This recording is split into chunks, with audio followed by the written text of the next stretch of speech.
Hello students. Today we are going to discuss next important topic which has been prescribed into your syllabus by Punjab University Chandigarh.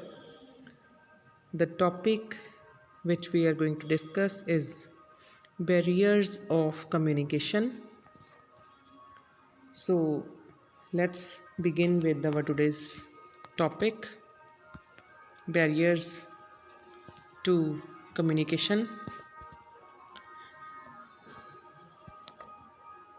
Students, in our previous lectures, we have discussed the definition, meaning of communication, levels of communication, types of communication, flow of communication. We have covered all these topics, and today we are going to discuss barriers to communication.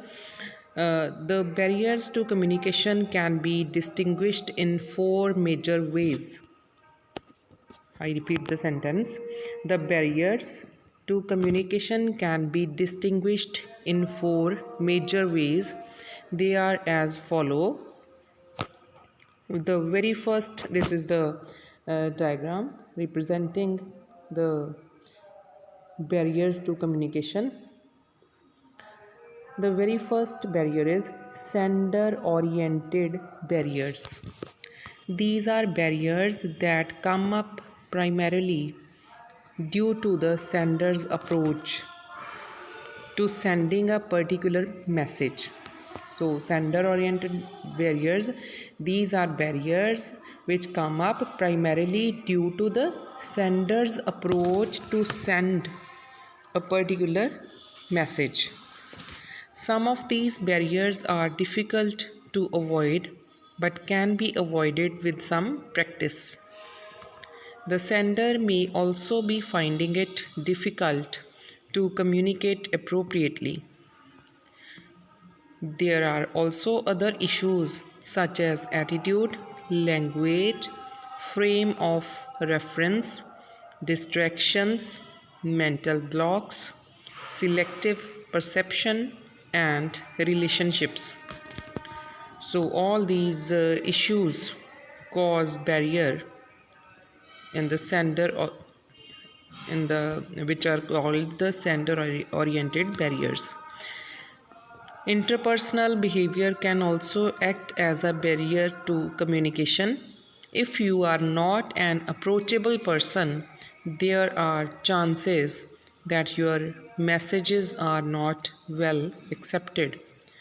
So, in order to send your message or convey your message in proper way, you have to be approachable, and if you are not an approachable person, there are chances that your messages are not well accepted, are not conveyed in a proper way.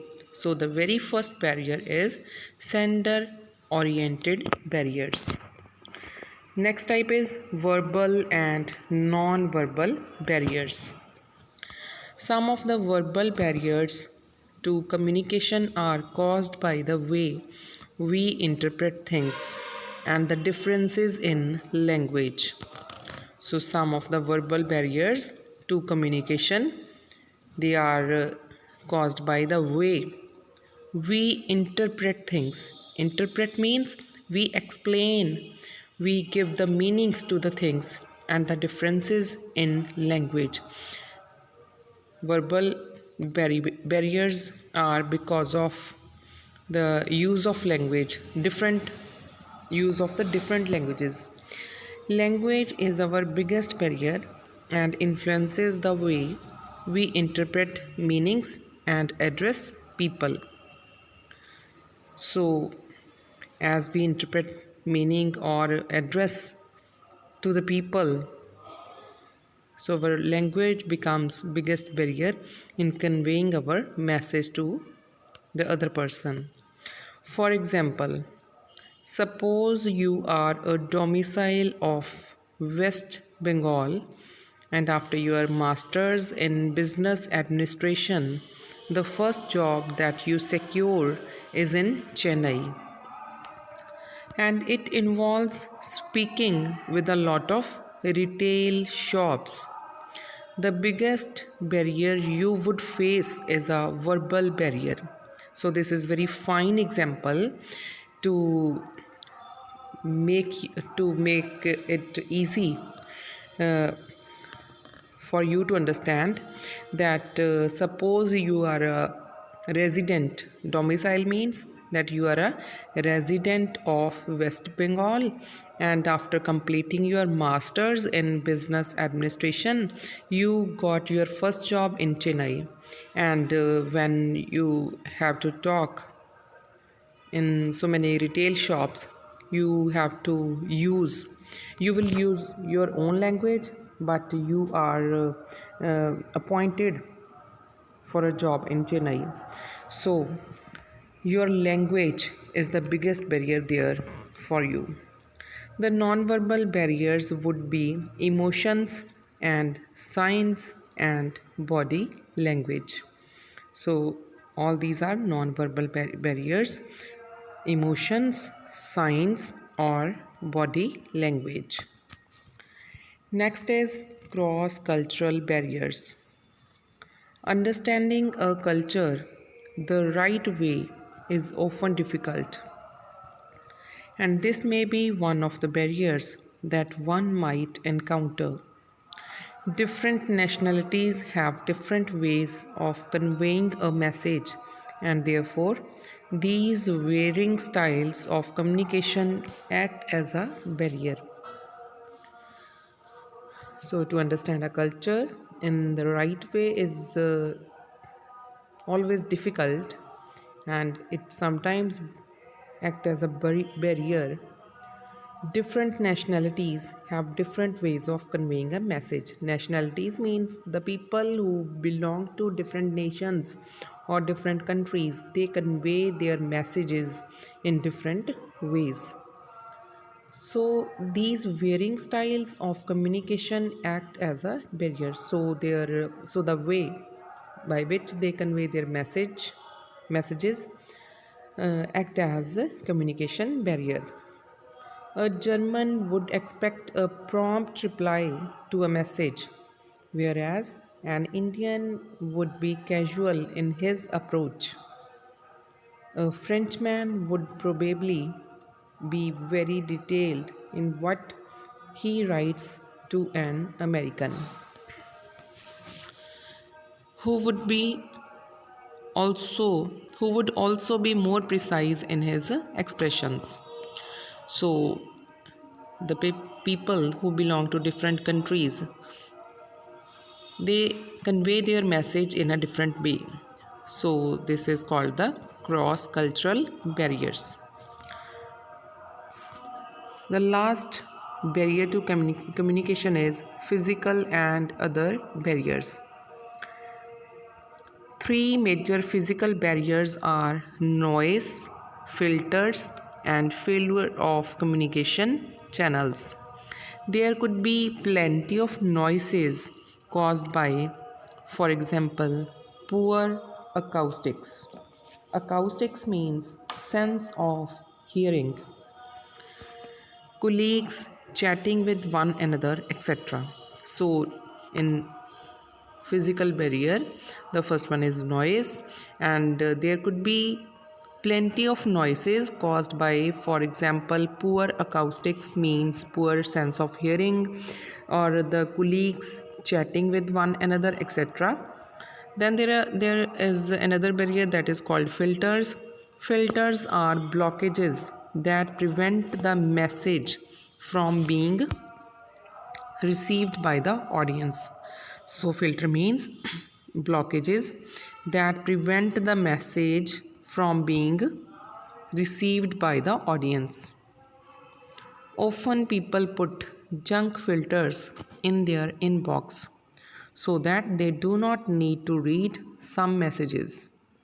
Messages sent by the human resources team regarding policies are sent to the junk folder many a time. Some organizations filter messages with official documents that are sent to an external medium, such as to a personal inbox through email. So, filters are blockages that prevent the message from being received by the audience. Sometimes the people use they put junk filters in their inbox so that they do not need to read some messages. Some organizations filter messages with official documents that are sent to an external medium, such as to a personal inbox through email. The last of the barriers is failure of communication channels. Communication channels fail when a message comes back as it could not be sent to the intended receiver. I repeat the sentence. Communication channels fail when a message comes back as it could not be sent to the intended receiver and the email lies in your inbox. There could be cases when an important message that you asked someone to convey has not been sent. So, communication channels fail when a message comes back because it could not be sent to the receiver, intended receiver, and it remains in your inbox. There could be cases when an important message that you asked someone to convey has not been sent. There could also be occasions when the receiver is not in the right frame of mind to receive the message that is being sent. There could also be occasions when the receiver is not in the right frame of mind to receive the message that is being sent.